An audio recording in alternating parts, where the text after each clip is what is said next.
নির্বাচনের তারিখ ঘোষণার মধ্য দিয়ে অধিকাংশ মানুষের আকাঙ্ক্ষার বাস্তবায়ন হবে। সেই লক্ষ্যেই প্রয়োজনীয় সংস্কার শেষে যৌক্তিক সময়ের মধ্যে নির্বাচন দিতে অন্তর্বর্তী সরকারের প্রতি আহ্বান জানিয়েছেন বিএনপির সিনিয়র যুগ্ম মহাসচিব রুহুল কবির রিজভী।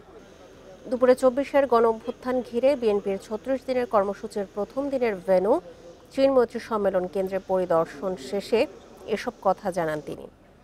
বলেন, জুলাই-আগস্ট গণঅভ্যুত্থানে আহত ও নিহত সকল পরিবারের পাশে থেকে দেশে গণতন্ত্র পুনঃপ্রতিষ্ঠায় কাজ করে যাবে বিএনপি। দেশ যে অর্থনৈতিক ও সামাজিক সংকটের মধ্যে আছে তা থেকে মুক্ত করতে হবে। জনপ্রতিনিধিদের সেবক হতে কার্যকরী ভূমিকা রাখার আহ্বানও জানান রিজভী। এ সময় বিএনপির যুগ্ম মহাসচিব শহীদ উদ্দিন চৌধুরী অ্যানি বলেন, শেখ হাসিনার দৃশ্যমান বিচার দেখতে চায় বিএনপি। জনগণের প্রত্যাশা অনুযায়ী আওয়ামী লীগের বিচার হবেই।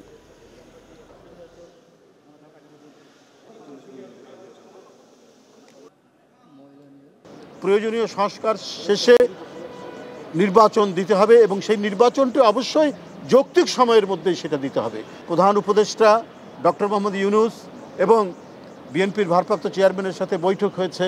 এই বৈঠকের পরবর্তীতে গোটা দেশের মধ্যে মানুষের আবারও আশাবাদ জেগে উঠেছে যে না, আমরা একটি ভালো ভবিষ্যৎ নির্মাণ করার জন্য যাচ্ছি। সম্পূর্ণ দেশবাসীর দাবি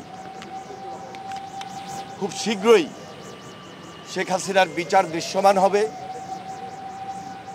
দ্রুত কার্যকর হবে। যে সংস্কার কাজ চলছে সেটি আরও বেশি দৃশ্যমান এবং দ্রুত হবে।